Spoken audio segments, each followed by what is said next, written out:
magandang hapon sa ating lahat.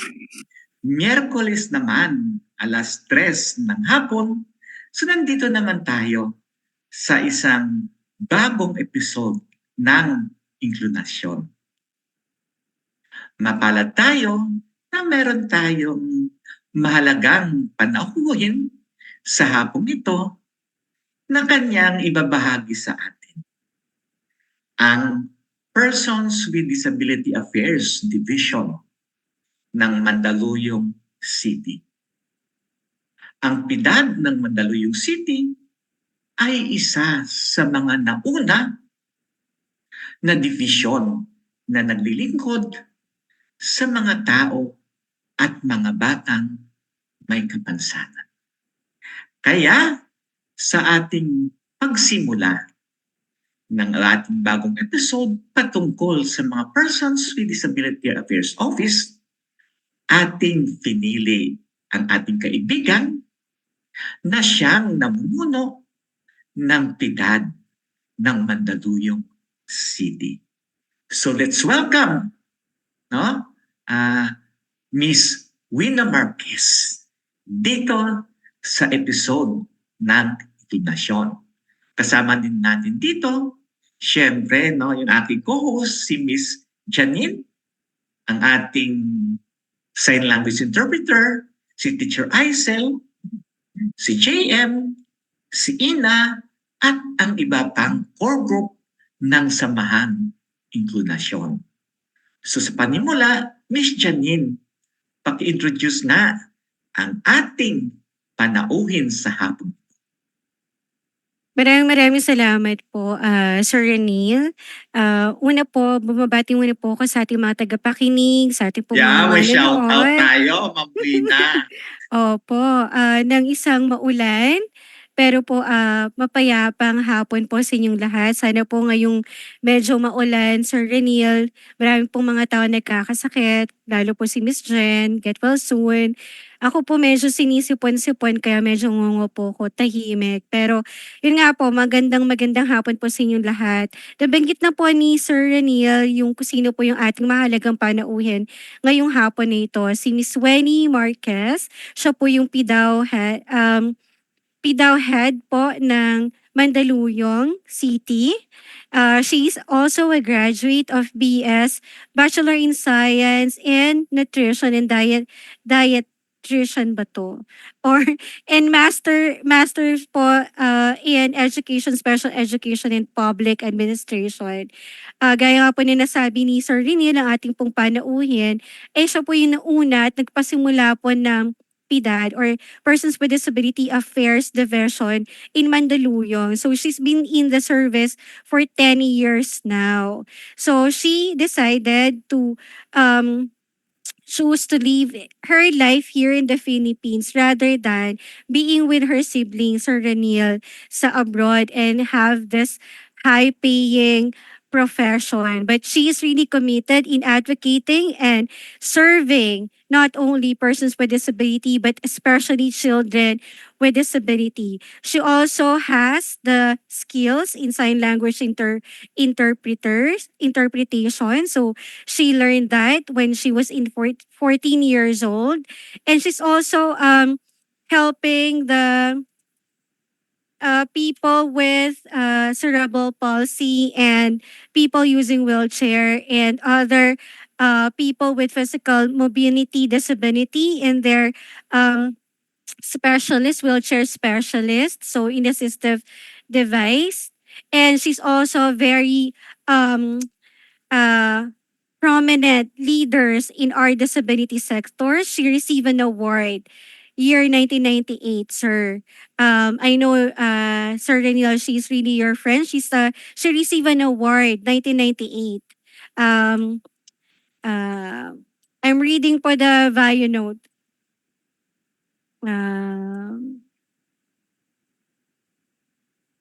Two presidential awards, Sir Daniel.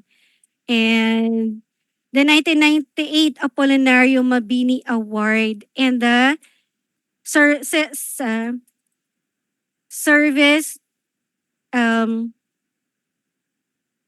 So, marami na po siyang na-receive na award. Isa na po dito yung 1998 Apolinario Mabini Award, which ng inclination po na core group naka-receive din po ng ganitong prominenteng award. So again, to our beloved listeners and persons with disability, let's all welcome our special guest for this afternoon, Miss Wena Marquez. Hello. Good afternoon. Good afternoon, Miss Janine. Good afternoon, Sir Neil. Good afternoon, Teacher Aisel. At sa lahat po ng mga nakikinig at nanonood sa FB Live na Inclinasyon. I'm so happy to be here. Yung ating mga kaibigan dyan na mga nanonood, no, nandito na ang inyong inaabangan, no, si Miss Wena Marquez. No. Ngayon ko lang nalaman, no, kasi very quiet lang siya. No. Marami pa lang siyang award, no, na natanggap, Miss Janine. No. Pero alam ko, multi-talented to, no, at meron siyang multiple skills, no, na kanyang palaging, no, binabahagi, no, sa ating sektor, no, hindi lang dito sa Pilipinas kundi, no, sa ibang bansa. Para mas maintindihan natin at ma-appreciate, no, kung ano yung mga programa at serbisyo, no, ng Mandaluyong City, no. Titingnan muna natin ang maikling video at na-recognize natin dito, ina-acknowledge natin ang effort, no, ng UNICEF Country Office Philippines, no, na sa video na to, pero yung mga starring dito, no, ang mga bata, no,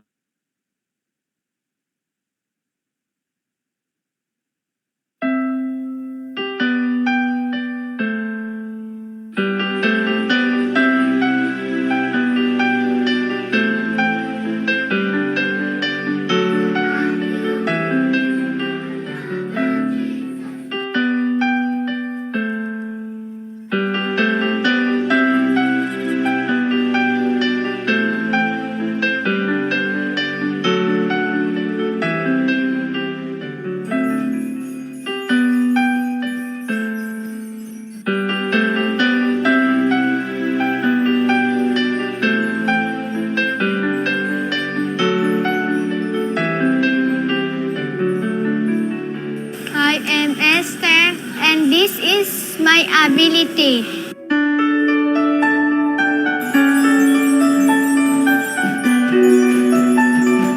I am Aaron, is my ability.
Okay, maraming salamat UNICEF Country Office for that beautiful video. And syempre, no, yung mga bata sa Mandaluyong at ang Mandaluyong City. O Miss Wena, kamusta naman yung champion ng search for the Outstanding Persons with Disability Affairs Office sa National Capital Region? So good afternoon ulit, sir. So mabuti naman po. Masaya na kami nagwagi biling kagaya po nung nabanggit nyo nga kanina. I think we're the first kasi PDAD started in 1996 pa, way back 1996, 1997, nung time na si Mayor Ben, currently our mayor also, nakita niya sa Mandaluyong na nagsisimba siya na mayroong mga deaf na umattend ng Sunday Mass. So, dun nagsimula ang lahat na sabi niya, bakit ang dami kong programa for different sectors? Pero wala akong programa for persons with disabilities. So, dun niya sinimulan, nagkaroon siya ng special project. So, it all started sa isang Sunday Mass. Yung idea. Wow! So, ang ganda, no? Doon pala sa Sunday Mass, Yes. no? Na nakita, no? At na-realize niya na wala siyang programa, no, para sa persons with disabilities. Pero Miss Wina, balikan natin mamaya yan. No? Sige. May mga katanungan muna kami ni Miss Janine sa'yo. Yes. Bakit ka napadpad dito, no, sa sektor ng mga taong may kapansanan? Ano yung kwento mo? Oo, sir. Gaya nung nasabi ni Miss Janine kanina, yung sa intro, I started when I was still 14 years old. Actually, dun din sa Sunday Mass na yon.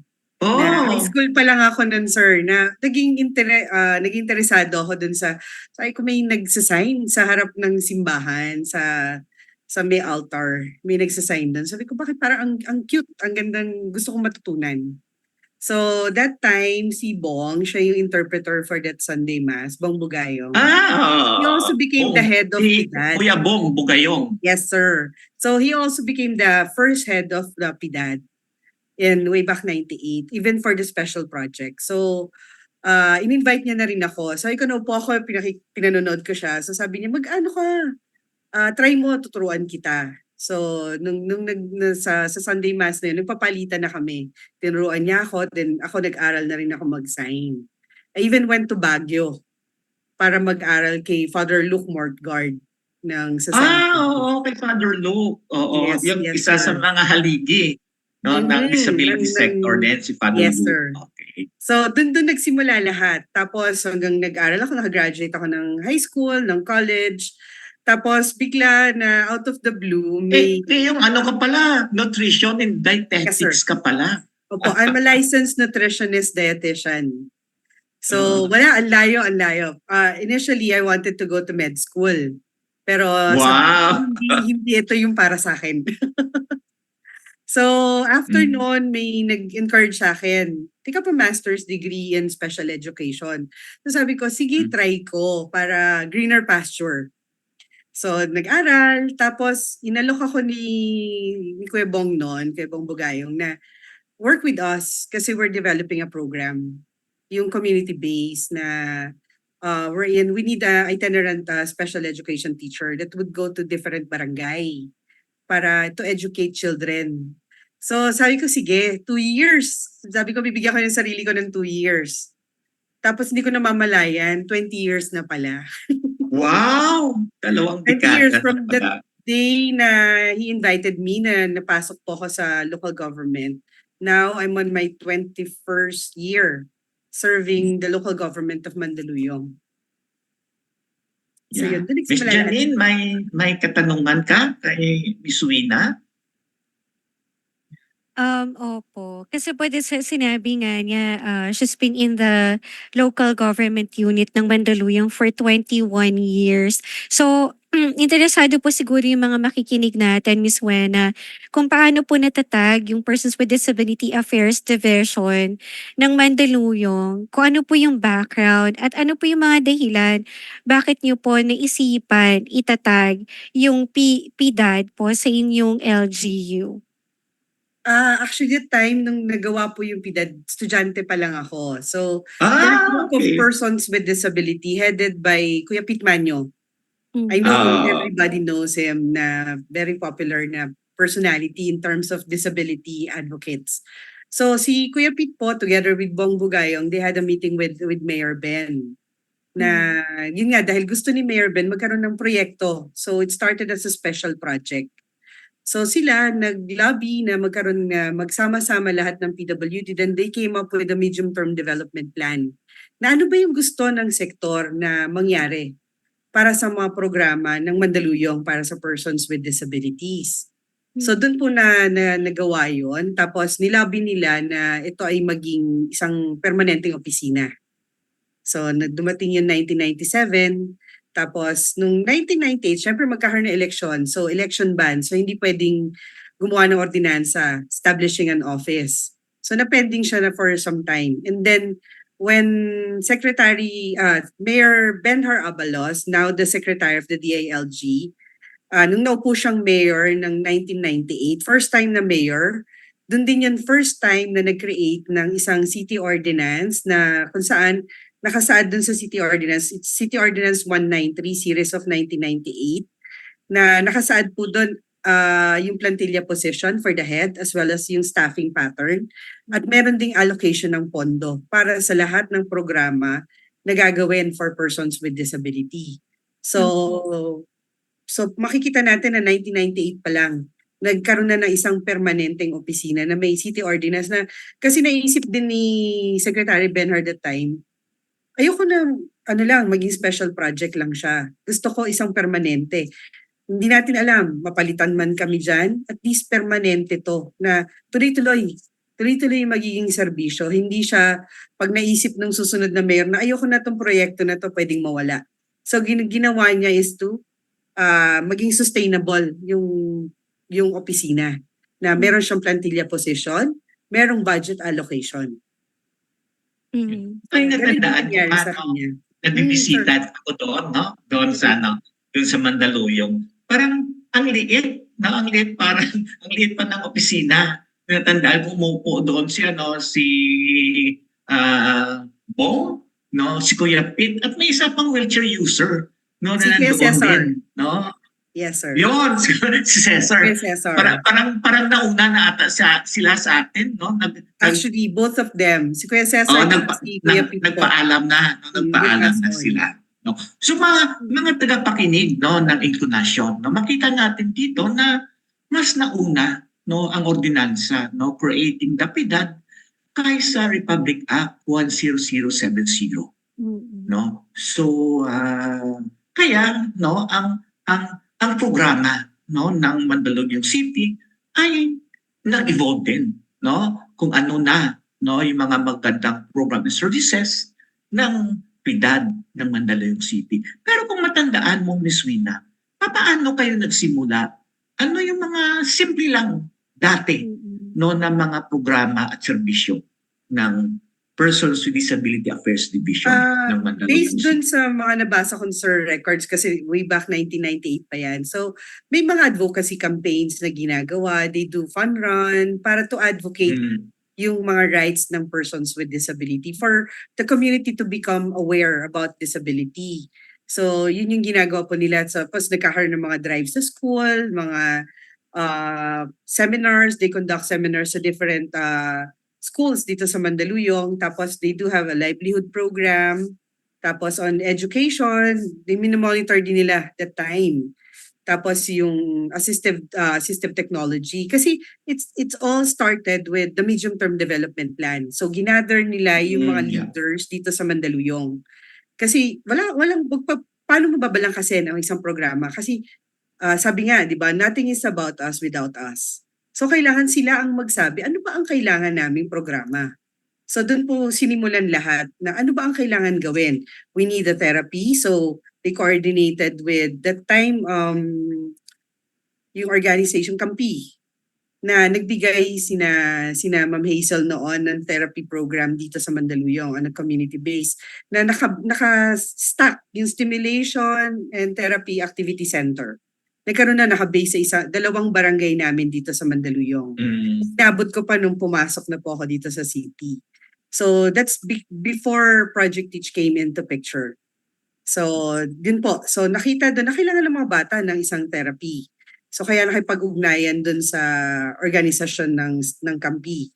And then nakita na kailangan ng livelihood program. So nakipag-ugnayan sa DOLE, pati sa PESO, para may mga naibibigay na livelihood grants para po sa persons with disability.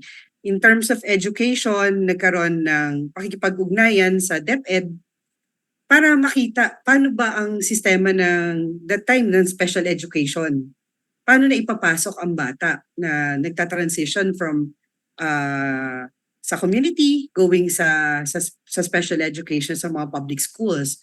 Tapos may mga advocacy campaigns na pinupuntahan sa iba't ibang kumpanya para magkaroon ng employment din.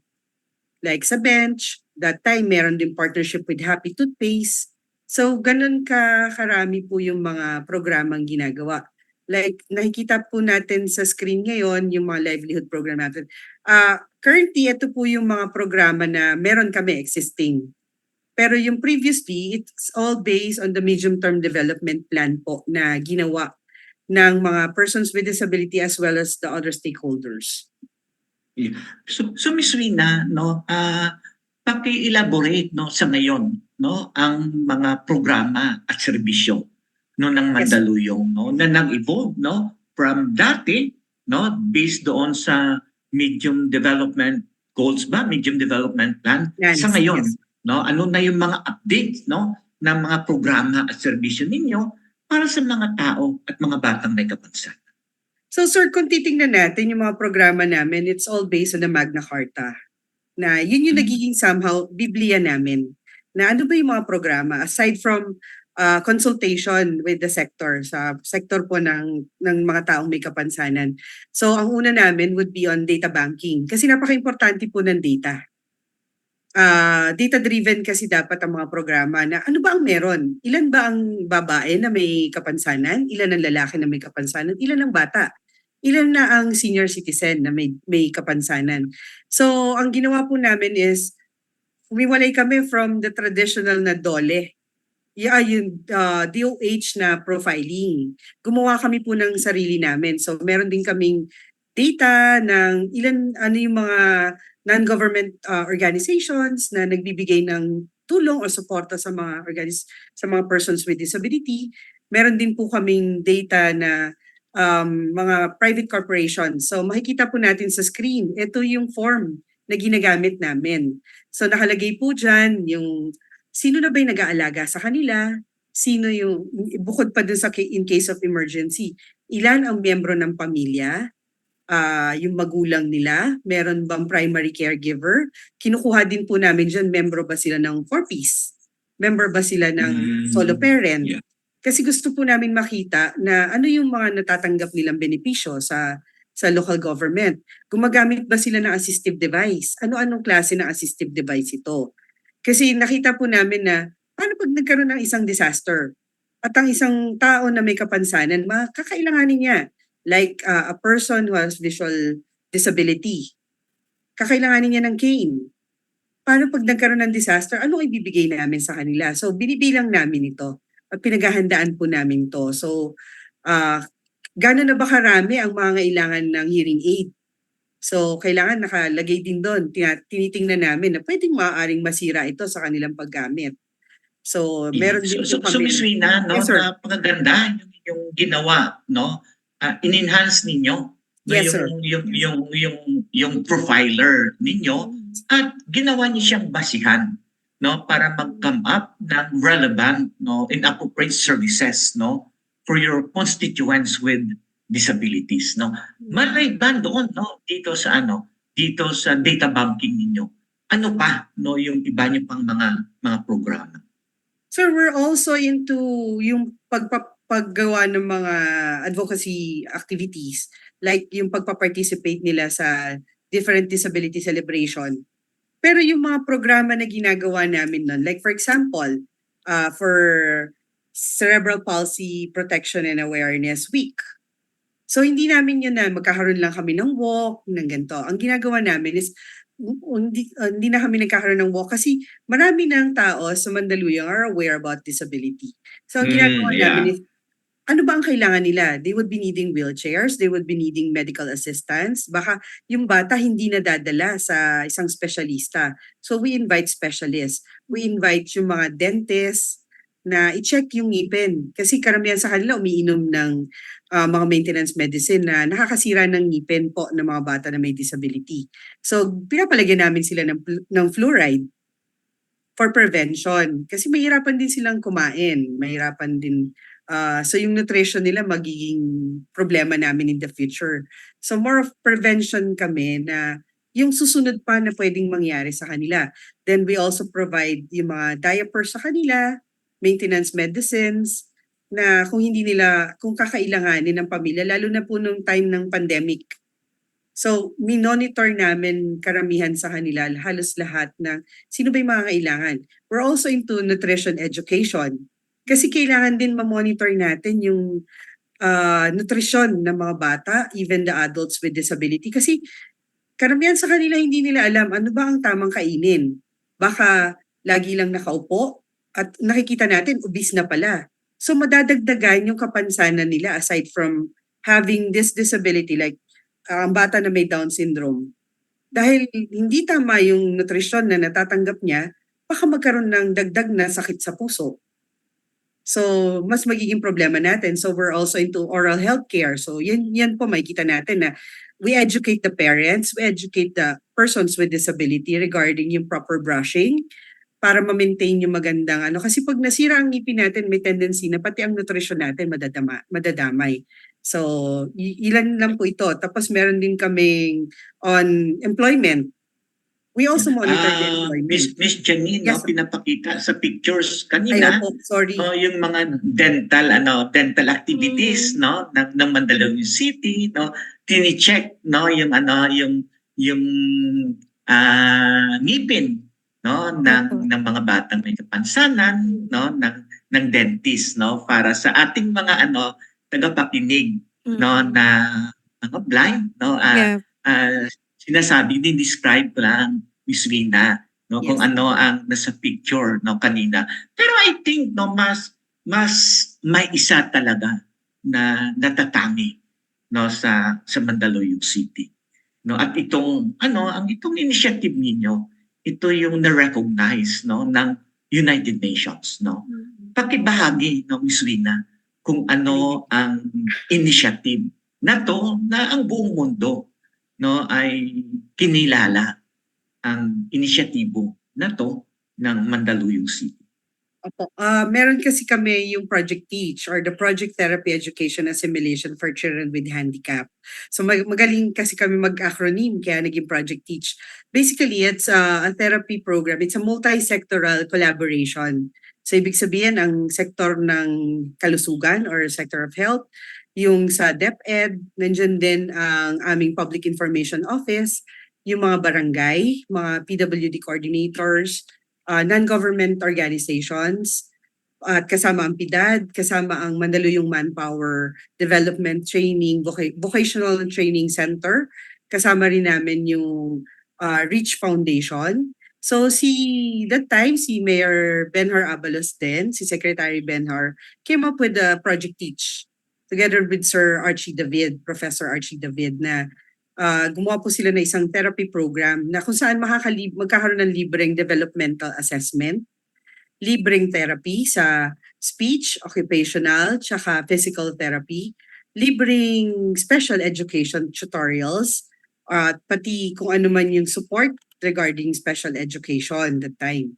So meron din silang mga vocational trainings and then meron kaming kitchen specials na kung saan yung transition program to from pre-voc, vocational, and then magkakaroon ng kitchen specials na kung saan yung mga bata, they are employed. They're earning wage para dun sa pag nagluluto sila and then they sell the product. So nanalo po siya sa United Nations sa Public Service Award para po sa Mandaluyong, para dun sa programang ito. Na kung saan ito ay para po sa mga bata na may kapansanan, na magkaroon sila ng isang magandang programa para yung sa development po nila sa education as well as sa therapy. Yeah. Miss Rina, paano nyo na-maximize no, na nauugnay no, ang iba't ibang sektor no, dito sa Project Teach? Ano yung coordinating mechanism no, nitong Project Teach? Well, aside from Project Teacher, even PIDAD is also nakikipag-cooperate, nakikipag-ugnayan sa iba't ibang opisina. Kasi since malawak na ang kaalaman ng mga opisina sa Mandaluyong regarding disability, kami rin na nag-uugnayan like sa Local Council for the Protection of Children. we ensure na ang bata na may disability ay kabilang, hindi sila naiiwan. So sa bawat barangay, mandated na dapat may isang bata na lalaki, isang bata na babae, at isang bata na may kapansanan na miyembro ng Barangay Council for the Protection of Children. This would ensure po na yung programa ay inklusibo. So kami po ay member ng Local Council for the Protection of Children, yung opisina namin. Kasi ito yung magsisiguro na yung mga programa para sa mga bata na may kapansanan ay kabilang sa lahat ng programa. Sa mapa-disaster man yan, mapa sa social service, mapa sa nutrisyon, mapa sa iba pang opisina o serbisyo na pinoprovide po ng Mandaluyong. So, Miss Janine, no, may karagdagan katanungan kay Miss Wina. Opo, gusto ko lamang pong malaman, Ma'am Wina, no, kasi na-discuss niyo na po kung ano-ano po yung mga serbisyong pinagkakaloob niyo po sa mga person with disability na nabanggit niyo po yung tungkol sa health and nutrition, employment, accessibility, education and employment. So, tungkol naman po sa legal na assistance, ano naman po yung role ng PDAD sa in providing legal assistance and guidance for persons with disability who needs access to justice? Do you have specific programs or projects that could assist them? Especially like for example, they experience yung mga women and girls with disability violence or abused, Ma'am Wina? yes, Miss Janine. Actually, part din po ng programa namin is we monitor yung sa bawat barangay kasi may mga VAUSI. Mhm. Violence against women and their children. Meron din pong VAC, meron ding violence against women. So, minomonitor din namin sila na baka merong hindi na i-report sa amin. Yeah, opo. So, nakikipag-ugnayan din po kami sa bawat barangay, pati sa City Social Welfare and Development Office para po malaman namin, meron bang violence na hindi nakarating sa amin? Baka barangay level pa lang naareglo o kung hindi na natuloy yung kaso. So we ensure na bawat barangay po nakakapag-ugnayan kami. Tapos yung legal department po namin, they're always open for persons with disability. Kung meron pong legal assistance, so automatic po yun. Kapag merong complaint, merong kailangan ng legal assistance, pupunta po sa aming legal department. So kung kailangan naman po ng sign language interpreter, we also provide sign language interpreter for them. Okay po. Kaya po yung Eh, lahat ng opisina sa Mandaluyong, alam nila na pagdating sa persons with disability, they have to be open for them. Mhm. So gaya po ng tanong po ni Sir Raniel, susugan ko lamang po yun. Yes. Paano po yung coordinating mechanism nyo? Kasi po parang nakikita ko na po, na-imagine ko na po na you have a solid coordinating mechanism when it comes to health and nutrition ng mga children and persons with disability, and then also for education, meron na po kayong solidong mekanismo para po doon. Pagdating naman po sa legal na aspeto, kasi po marami pong mga, gaya nga po na nabanggit nyo, marami pong mga persons with disability na, especially yung mga deaf and hard of hearing, hindi sila nadodokumento yung mga cases ng violence and abuse kasi wala pong coordinating or klarong mekanismo or referral mechanism. So Mandaluyong po ba, Ma'am Wina, ano na po ba yun? Nakalatag na po ba yun? Alam po ba ng mga person with disability na meron pong ganitong provision or initiative ang inyong opisina or division for legal assistance? Actually, Ang galing ng tanong ni Miss Oo, Wina. ganda Ang galing nga ng tanong Napakaganda ng tanong, ni Miss napaka-interesting. Janine, no? Opo. Siguro Miss Wina, ibahagi mo, no? Mhm. Ano yung Actually- referral system ninyo, no? Pag may ganitong concern, no? Saan siya pupunta? Alam ba, no, ng mga magulang ng persons with disability kung saan siya pupunta? Ano yung proseso, no? Kasi alam- I think makakatulong to sa sa ating mga tagapakinig. Opo. Actually, sa amin po kasi, pagdating ng kumuha sila ng PWD ID, yan ang primary talagang kinukuha nila eh. So, ini-inform na namin sila kaagad na kung ano man ang kakailangan, magiging concern nila, ang opisina namin would be always the center. And then kami na po ang magbabato kung saang opisina mangangailangan sila ng tulong. If they would be needing financial assistance, we would be assisting them. Papunta sa CSWD, papunta sa Office of the Mayor. Ginawa po naming centralize. Para kami mismo, namomonitor namin sila. Pagdating po sa question ni Ms. Janine na legal assistance, Yeah. automatic po yun. Pag nangailangan, alam ng police, alam ng CSWD, sa amin muna dadaan. Sa amin muna para alam po namin ano ba yung pangangailangan niya. Tsaka namin sila dadalhin kung saan yung sa legal department, kung Opo. kakailanganin ng legal advice, kung kakailangan ng legal na assistance. Pagkadating naman po sa umabot na sila sa prosecutor, so sa amin pa rin, tuloy-tuloy po hanggang matapos yung complaint, hanggang matapos yung pagdating sa korte. Sa amin po lahat magsisimula at sa amin din matatapos. So Pero aware po Ma'am ang Wina, mga tao. barangay based po yan. May focal person din po kayo sa barangay level na mag-a-assist po dun sa mga children and persons with disability who experience violence and abuse, or pupunta na po sila diretso sa inyong division sa LGU, sa Mandaluyong na City Hall. Meron kami mga PWD coordinators, persons with disability coordinators po sa mga bawat barangay. Opo. Mahusay So sila po, pagka nalaman na, for example, it's a vow Mhm. case. So automatic, sa amin muna. Lalo na kung ito ay medyo sensitibo na kaso. Opo. Sa amin na po muna. Kasi ayaw namin umabot po na baka inaareglo sa barangay pa lang. Mhm. So, yun yung Opo, iniiwasan tama. namin. Sa amin na muna. Tapos may kipag-ugnayan na kami sa tamang ahensya. So kung kailangan na agad to sa police, sa PNP, sa women's desk, dadali namin sa women's desk.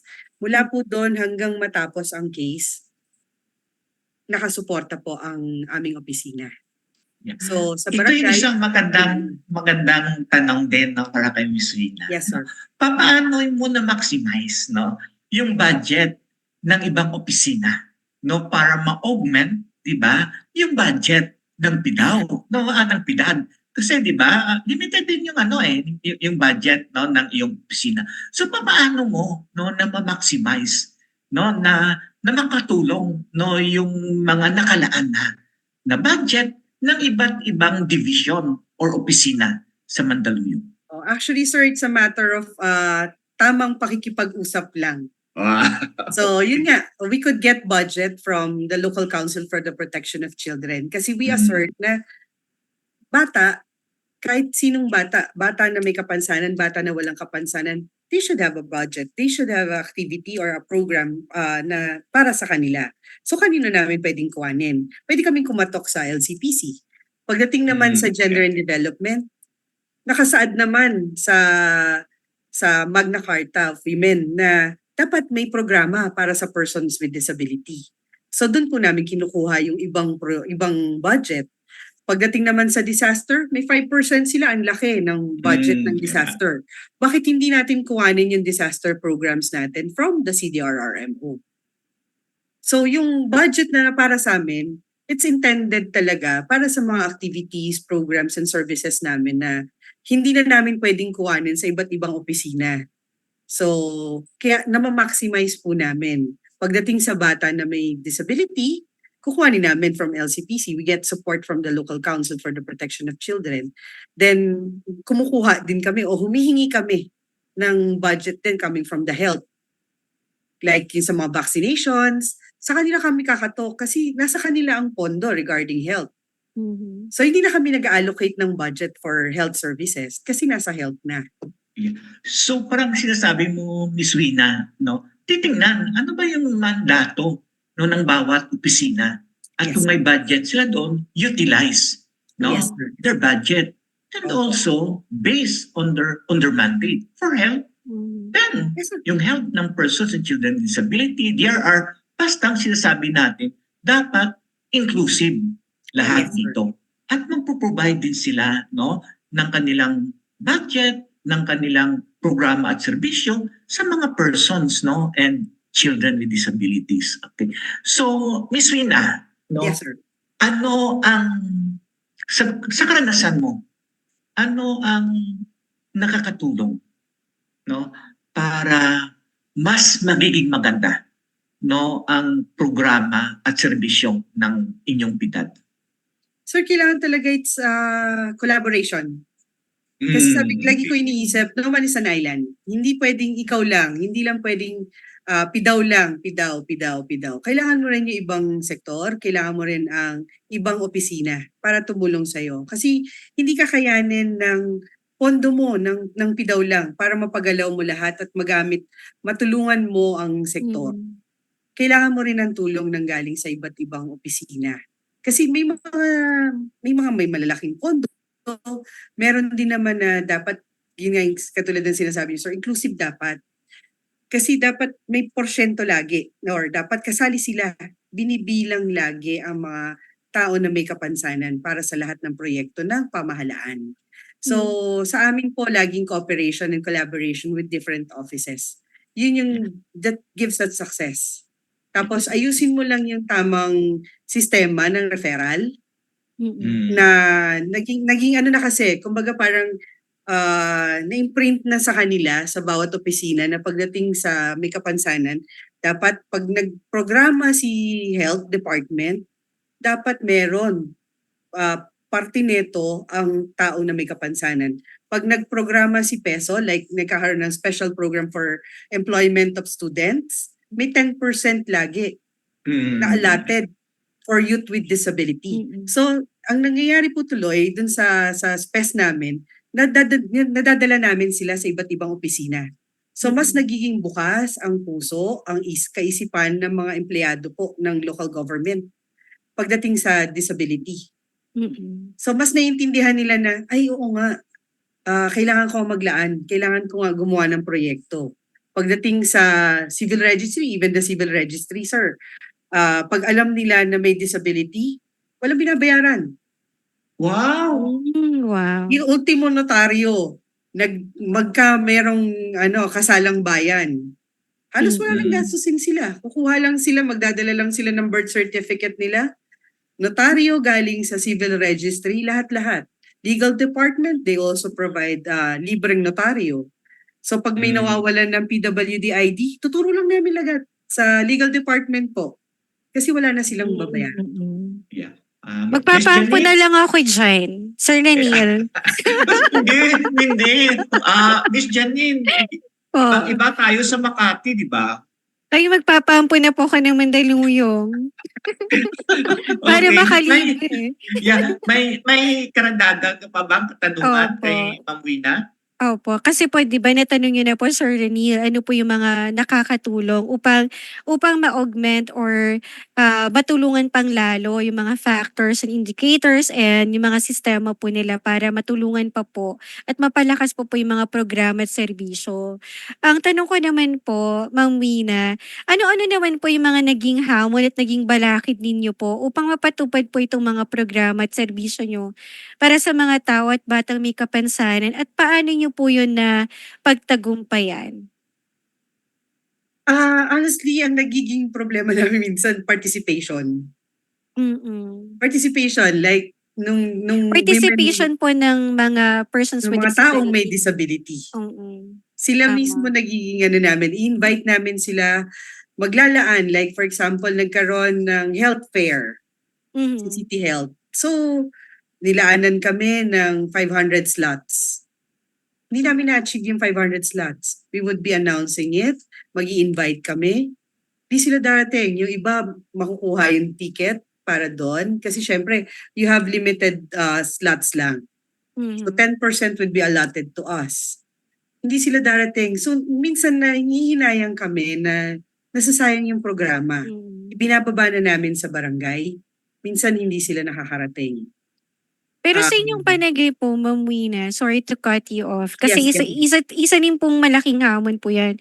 I think hindi lang po sa Mandaluyong yan natin nararanasan. Kahit naman po sa lahat ng LGU. Kasi Totoo kahit po. di po dito sa amin, yung participation ng mga persons with disability, hindi na ganun kalakas. Kasi yun din ang sinasabi ng mga barangay officials, even ng mga government officials na iniimbita namin yung mga persons with disability, hindi sila pumupunta, hindi sila uma-attend. Kayo po na nasa PIDAD po ng Mandaluyong, sa palagay niyo po, ano po kaya yung dahilan? kung bakit po hindi sila pumupunta. Is it talaga po bang personal na na sila po yung may problema, or baka po yung kung paano niyo po sila iniimbita, or both parties po kaya ay may concerns or issue pagdating po sa participation ng mga persons with disability? Actually, I would agree, both parties. Hindi naman yan, lahat talaga both parties yan. Hindi ko pwedeng sabihin lang na, ay, it's the fault of the persons with disability. Kasalanan nila kasi ayaw nilang Umattend. kumanin or ayaw nila dumalo dito sa imbitasyon na to. Somehow siguro sa amin din dahil sa kakulangan din namin ng tao. Honestly, we have 27 barangays. We have a Opo. 14,000 registration. Ang tao po ng PIDAD ay lalabing 2 at 8 doon ay persons with disability, may intellectual disability, merong physical and disability, merong deaf. So minsan nahihirapan din sa communication. So yung remaining would be the one to disseminate information going to different barangay. Because aside from that, nagbe-birthday cash gift pa kasi kami. Kasi minomonitor namin sila. Yung pagbibigay namin ng birthday cash gift, it's our way of monitoring, nandito pa ba to? Kasi sometimes wala na doon, hindi namin Opo. nalalaman. Malalaman na lang Janine, namin. nakakatanggap pa rin ba ng birthday cash gift ba or Wala. birthday cake sa, Wala sa kami LGU ninyo? Wala kaming ganyan. Wala kaming ganyan sa Makati. Sa narinig ko parang ano meron. lang, senior. Senior. Senior lang meron. pala. Pero mga Okay. persons with disability, wala. Oo, Yung so birthday kasama cash pala gift. ako doon, no? Kasi senior na ako kung ako ay taga Makati. Cake. Birthday cake Ah, okay. sa kanila. So, yun yung ginawa naming way para ma-monitor Okay. kung nandun pa sila. Tapos, at the same time, na nakikita namin, ano ba yung pagkukulang pa namin sa PIDAD? Yeah. So Mm. actually, Kasi hindi magandang nakakarating sa strategy kanila. din yun. Magandang strategy din, no? Mm-mm. Magandang strategy pinupuntahan sa bahay, no? May Yes, sir. occasion. So Minsan doon maximize namin the occasion, nalalaman. pupuntahan, no? Para ma-monitor, para malaman kung kamusta na siya. Sana hindi pa naman siya nagpahinga. No? So actually, doon namin nalalaman. Minsan nakikigamit lang ng address. Oh. Nangyayari po yun Oo, talaga. so nakikigamit lang ng address doon. So na-update namin yung record namin. Yeah, tama. At the same time, Tama. nakikita namin na, baka kaya hindi nakakarating. We text them, we call them, kaya hindi nakakarating. Oo. Kasi Iba't ibang mode ang ginagamit, no, to being maximize, no, ambulatory. para wala na silang dahilan na magsabi, ay, hindi namin nalaman yun, no, may text naman, may yes, sir. may messenger naman, no, Oo. may May kapitbahay pa. posting pa kami sa FB. So minsan, doon namin nalalaman kasi na from being ambulatory, ay, Oo. karon pala siya ng other health condition. So naging Ah. ambulatory na siya. Kaya pala siya hindi nakakadalo. Yeah. change our record Okay, din. sige. We have to change Oo. our record na Parang dati ambulatory kung na lang, Miss ambulatory na siya. Janine, no, na yung ating panahon, no, maximize Mm-mm. talaga natin. Pupunta Opo. tayo sa medyo anong sasabihin ko, medyo palagi itong tinatanong. Mm-mm. Kasi may mga kaibigan ako na tulad ni Ma'am Wina, sinasabi nila, wala naman yung kapansanan eh. Bakit sila yung nagiging head no ng PIDAD or ng Persons with Disability Affairs Office. Dapat talaga no yung mamuno ay persons with disabilities kasi alam nila no yung sitwasyon kasi sila mismo ay may kapansanan, no? So, anong masabi mo diyan, Ma'am Lina? Oo. Pero ako naniniwala ako na hindi mo naman kailangan magkaroon ng kapansanan para tumulong, para sumuporta sa sektor. So, hindi naman ibig sabihin na wala kang kapansanan, wala ka ng puso. Wala ka ng urge para magsilbi. So, yun nga, sabi ko nga, di ba, nagsimula, kala ko 2 years lang. Ngayon, 21 years na pala ako sa subdivision. So, yun ba, ko-questionin pa na hindi tunay ang paglilingkod para sa sektor. Wow. Hindi taos-puso Hindi, no, tsaka- yung paglilingkod. Miss Maraming Janine, mga tao. naniniwala ka ba dyan, Miss Janine? What's your take on that? Na dapat talaga yung mamuno ng PIDAD or ng PIDAW ay persons with disability lang. No? Ano yung take mo dyan, Miss Janine? Bilang isang woman with disability. Kasi po ano, sa akin po 'to, personal ko po 'tong opinion 'no, base rin po Kaya sa hindi yan as member ng Inclinasyon ha. oo, As hindi. personal yan, as Oo. Janine yan ha. Hindi ito yung sa Okay. Inclinasyon na core group. Sa akin po personal ko na opinion patungkol diyan, ako naniniwala ako na hindi na tama po yung si Ma'am Wina. Hindi sa lahat ng pagkakataon kayang pamunuan ng mga person with disability ang isang division. Kasi may mga kwalifikasyon at criteria din naman po na nakalaan para dyan. Na, baka kasi naririnig ko rin po na marami rin po akong mga kaibigan na nasa PIDAW na gusto rin na nag-aspire din na maging PIDAW head.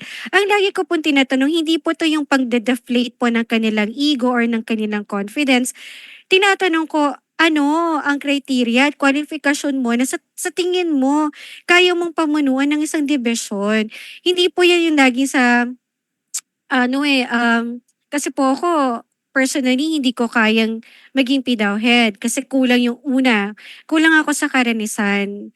Pangalawa, wala akong educational background or training gaya po ni Ma'am Wina na may public administration. And for sure, meron po siyang eligibility. So, sa akin, marami naman pong mga person without disability that have the heart and have the qualification to serve the disability sector. So, gaya nga po ng ako po, tanggap ko po yun, hindi kayang solohin ng, ng, ng, ng persons with disability ang upang tayo maging inclusive at tanggap sa lipunan na tayo lamang sa ating mga sarili. Kailangan po natin ng katuwang, yung partnership.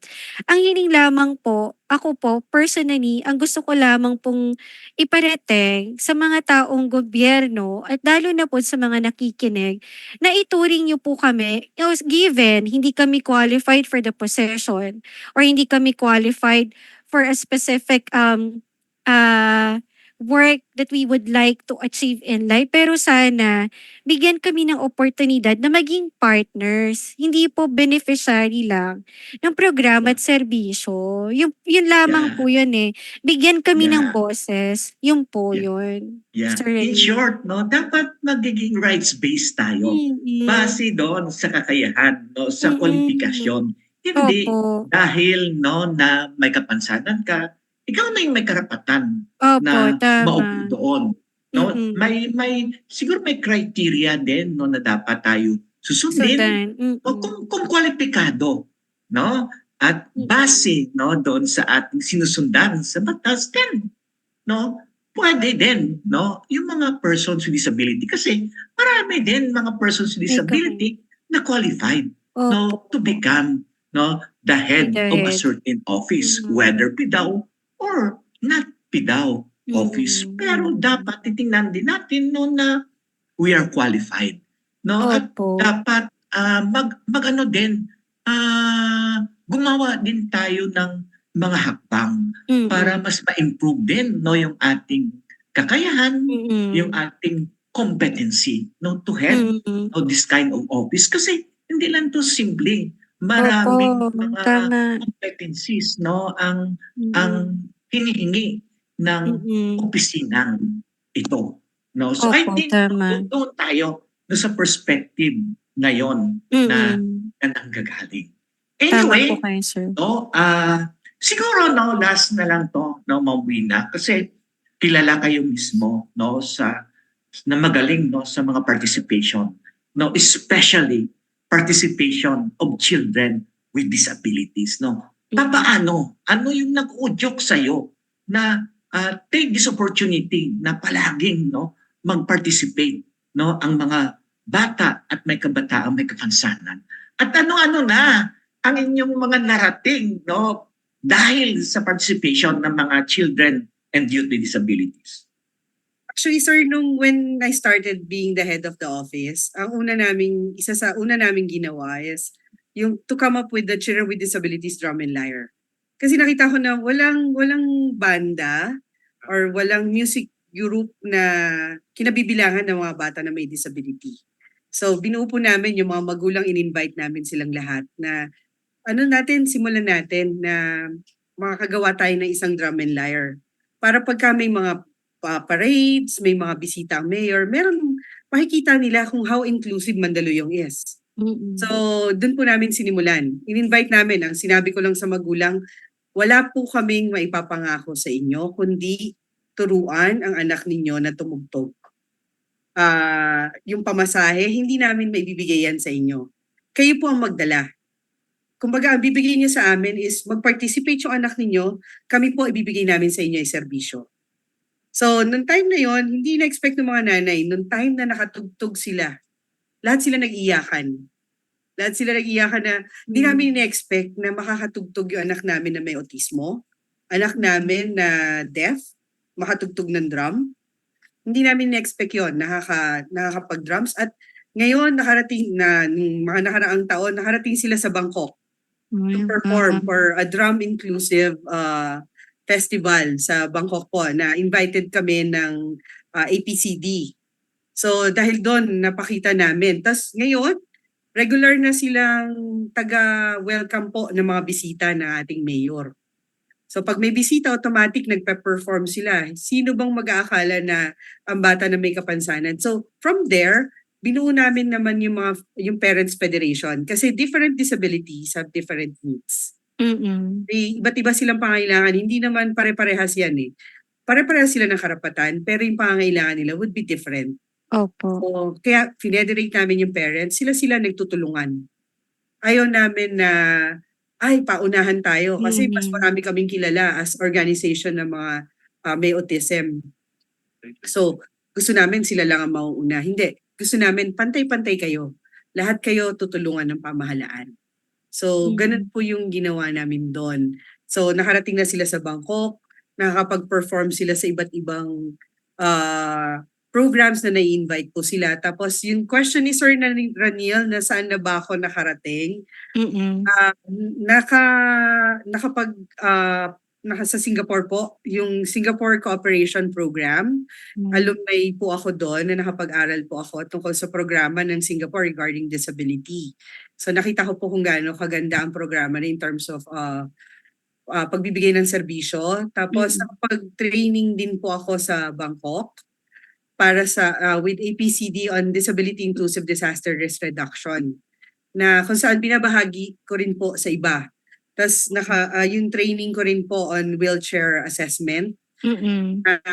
Binabahagi ko rin po sa ibang PIDAW as well as sa ibang mga kaibigan natin na sa sektor para mas maintindihan nila yung importansya ng pagkakaroon ng assessment para sa wheelchair na hindi lang basta nagdo-donate tayo ng wheelchair. Kailangan natin ma-assess sila at magkakaroon ng isang appropriate na assistive device. So, hindi naman po madamot ang Mandaluyong. We share our blessings. Basta po kailangan nila yung tulong namin. Open po lagi ang Mandaluyong for that. Open po ang opisina ng PIDAD. Magpapampo thank na you very talaga much. ako. Thank you. Magpapampo na talaga ako, Sir Raniel. Bawal. Janice, bawal. No, sige. So, kasi wala na tayong wala na talaga Walang tayong time. panahon. No? Ang ganda ng kulang talaga yung panahon, ang ganda ng talakayan natin. No, Miss Rina, no, base sa lahat ng mga ibinahagi mo sa amin, no. Ano yung iyong mga mensahe, no, para sa ating pamahalaan, sa mga ibang opisina ng PIDAW, sa mga persons with disability, sa mga magulang ng mga batang may kapansanan? Para po una sa mga bata or pati sa mga persons with disability, let PIDAW serve you. Let us help you. Magtulungan po tayo. It's a partnership. We can't do it alone. Sabi nga ni Ma'am Janine kanina na it's a partnership. Hindi po namin magagawa ang serbisyo para po sa inyo kung hindi namin kayo kasama. Kaagapay niyo po kami. Ang Federation ng Persons with Disability, Organizations of Persons with Disability. Tulungan po tayo. Hindi pwedeng kami lang. Hindi pwedeng kayo lang din. Kailangan natin lagi tayong magkaagapay sa lahat ng programa na gagawin natin. Para po sa mga magulang, isa lang din po ang lagi namin pinapangako sa inyo. Dalhin ninyo yung anak niyo sa amin, kami po ang magseserbisyo sa inyo. Wala kami ipapangako na kahit ano, kundi ibigay ang nararapat at naangkop na serbisyo para po sa kanila. Para naman sa kapwa ko PIDAW heads, magtulungan po tayo. We have the League of PIDAW. Meron din po kaming NCR, yung solid NCR PDAW na nasamahan. It's NCR based na kung saan we share our experiences, we share our best practices. So tuloy-tuloy lang po yan ng pag-uugnayan namin para lahat po hindi pwedeng Mandaluyong lang ang aangat. Kailangan lahat ng PDAW umangat, lahat ng PDAW ipakita natin yung serbisyo para sa mga tao na ating dapat pinaglilingkuran. Hindi tayo yung paglilingkuran kundi sila ang paglilingkuran natin kasi that's our responsibility. That's our job. Na ibigay ang serbisyo na Thank you para sa very atin. much, Miss Nina.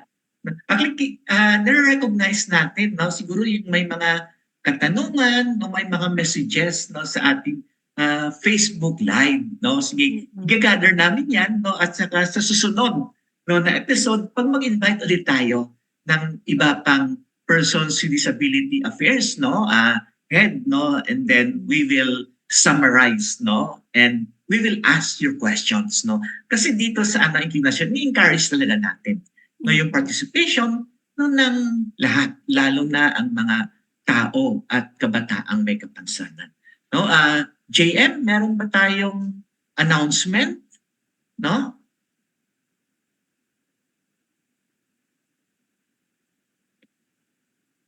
May announcement ba tayo? Yeah.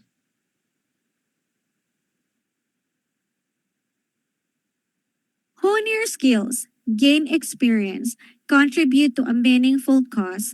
Incarnation is accepting interns and OJTs for our Facebook Live program dedicated to promoting the rights of persons with disability. Apply now and let's make a positive impact together. Send your application to incarnation@gmail.com.